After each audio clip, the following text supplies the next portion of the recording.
महाराणा प्रतापांच्या ज्या वेळेला हल्दी घाटीचं युद्ध झालं मानसिंगाबरोबर, हल्दी घाटीचं युद्ध झालं, महाराणा प्रताप घोड्यावरती बसले होते. असा उल्लेख इतिहासामध्ये की महाराणा प्रतापांच्या पायाला गोळ्या सुद्धा लागल्या होत्या, अर्थात त्यावेळेला बंदुका असाव्यात. सैन्य कमी होतं. महाराणा प्रतापांवरती तलवारीचे घाव केल्या गेले, गोळी टाकल्या गेली. 72 किलोचा भाला, त्याच्यानंतर 35 किलोच्या 2 तलवारी आणि सगळं वजन म्हटलं तर 2 क्विंटल 8 किलोचं. त्याच्यामध्ये काय काय, एक भाला, एक चिलकत, महाराणा प्रतापांचा टोप आणि स्वतः महाराणा प्रतापांचं वजन. घोड्यावरती बसलेले असताना महाराणा प्रतापांना मूर्छा आली, म्हणजे बेशुद्धी सारखं वाटलं. आणि चेतक नावाच्या घोड्याच्या लक्षात आलं की माझ्या मालकाला काहीतरी होतंय. 4 पायाच्या जनावराला महाराणा प्रताप कळले, पण 2 पायांच्या जनावरांना अजून बी कळत नाही. ते स्वतःला राजपूत म्हणून घेतात. शब्द राजपूत नाहीये, शब्द रजपूत आहे. रजपूत म्हणजे रज म्हणजे माती आणि पूत म्हणजे पुत्र. जो मातीसाठी सदैव मरायला पुढे येतो तो रजपूत असतो. तो कधी झुकत नाही, कधी मागे हटत नाही. तो कधी अन्याय करत नाही आणि अन्याय सहनही करत नाही. जो कधी निर्पात प्राण्यांचा वध करत नाही, जो कधी महिलेच्या अंगावरती हात उचलत नाही आणि जो कधी संरक्षणाच्या गोष्टी करतो तो रजपूत असतो. पडून जाणारा राजपूत नसतो, खोटा बोलणारा राजपूत नसतो, भामटेगिरी करणारा राजपूत नसतो, स्वाभिमान गिरवी ठेवून याच्या त्याच्या मागे पुढे फिरणारा राजपूत नसतो. राजपूत म्हणजे सूर्याला सुद्धा डोळे दाखवणारी जात आहे, लक्षात ठेवू जा.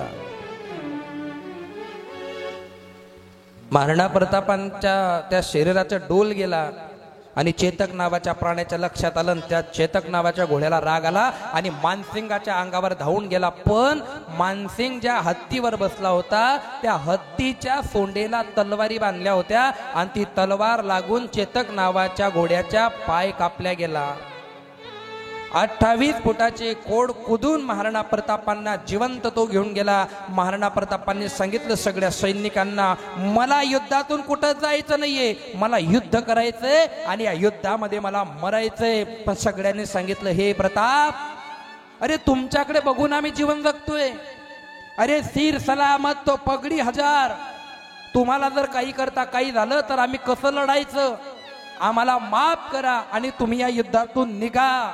महाराणा प्रतापांनी सांगितलं, मरण पसंत आहे पण युद्धातून जाणं पसंत नाही. शेवटच्या श्वासापर्यंत महाराणा प्रताप युद्ध करत राहिले. पण मूर्छा आली आणि शेवटी चेतक नावाचा घोडा महाराणा प्रतापांना घेऊन जंगलामध्ये आला. तेव्हा भिल्ल समाजाच्या लोकांनी महाराणा प्रतापांना दारू गोळा केला, त्यांची सेवा केली, पण आपले लोक पुढे आले नाही. आणि आज रोजी सुद्धा तुम्ही राजस्थानमध्ये जा, राजस्थानच्या झेंड्यावरती एका बाजूला महाराणा प्रताप तर एका बाजूला भिल्ल नावाचा शिक्का ठेवला जातो. का? कारण आयुष्याच्या शेवटच्या श्वासापर्यंत त्या समाजाने आपल्याला मदत केलेली. हे उपकार आपण कधीच फेडू शकत नाही, कधीच नाही. सगळ्या भावाने गद्दारी केली शक्तिसिंगाने, स्वतःच्या भावाने गद्दारी केली जगमालने, स्वतःच्या काका चुलत्यांनी गद्दारी केली. पण तरी सुद्धा रयतेसाठी, हिंदवी स्वराज्य संस्थापनासाठी महाराणा प्रतापांनी शेवटचा रक्ताचा थेंब सांडून दिला. पण कधी कोणाची हत्या केली नाही.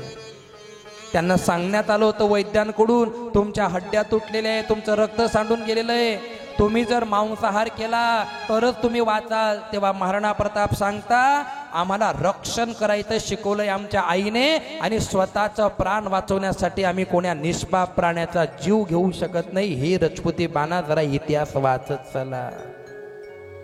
कुंभलगडावरती जन्म झालेला माझ्या राजाचा, काहीच कमी नव्हती महाराणा प्रतापांना. ऐश्वर्य संपन्न होतं, लागो तेवढ्या दास्या, लागो तेवढे मित्रपरिवार, लागो तेवढा पैसा. पण आपल्यासाठी त्या बापाने गवताच्या भाकरी खाल्ल्या. पण गवताच्या भाकरी खाऊन ज्याने हिंदुत्व तुमच्या पदरात टाकलं ते हिंदुत्व तुम्हाला सांभाळता येत नाही. हा सर्वात मोठा कलंक आहे समस्त हिंदुस्थानावरती. आपण त्यांचे विचार आत्मसात केले पाहिजे. बऱ्याच गावांमध्ये तर जयंतीला महाराणा प्रतापांच्या फोटोला हार घालणारी औलाद सुद्धा अजून जन्माला यायची बाकी आहे. काय तुम्ही करणार आहे?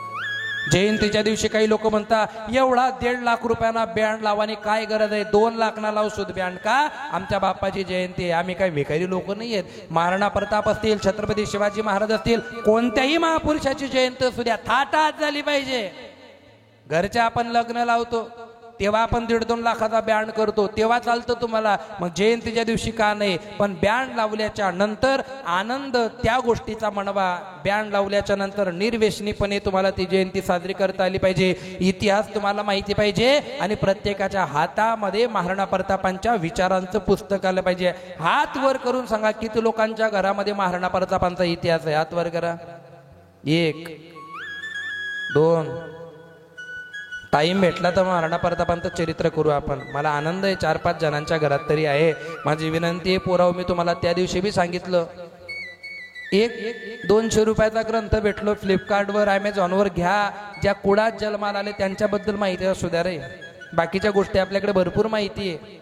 डोनाल्ड ट्रम्प काय करतोय, राहुल गांधी काय करतोय, हा नेता काय करणार, तो नेता काय करणार. पण ज्यांच्यामुळे आपण जिवंत आहे, ज्याच्यामुळे आपल्या माय बहिणीचं कुकू आहे, कमीत कमी त्यांच्याबद्दल माहिती ठेवा.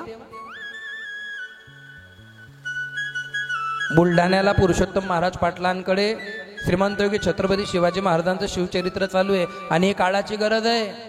महाराणा प्रताप असतील, छत्रपती असतील, आणि हे दोघं बी राजे घडले का, कारण त्यांच्या मायेने महाभारताच्या रामायणाच्या गोष्टी सांगितल्या होत्या, म्हणून छत्रपती, म्हणून महाराणा प्रताप घडले. आज का बरं घडत नाही, कारण आमच्या माईलाच माहिती नाही रामायण काय, आमच्याच माईला माहित नाही महाभारत काय. आमच्या माईला फक्त इतकं माहिती आहे की सासरा कवय मरी आणि कवय सासू मरी आणि कवय घरनी मालकीन बनसू, इतलंच माहिती दिले. तुमना गावमा एक बी बाई तशी नाही बरं. तुमना गावमा एक बी नाही. तुमच्या गावात सगळ्या सासू सासऱ्यांच्या सेवा करता, म्हाताऱ्या लोकांच्या सेवा करता. करा, म्हाताऱ्यांची सेवा करा, मरता मरता आशीर्वाद देतील तुम्हाला ते.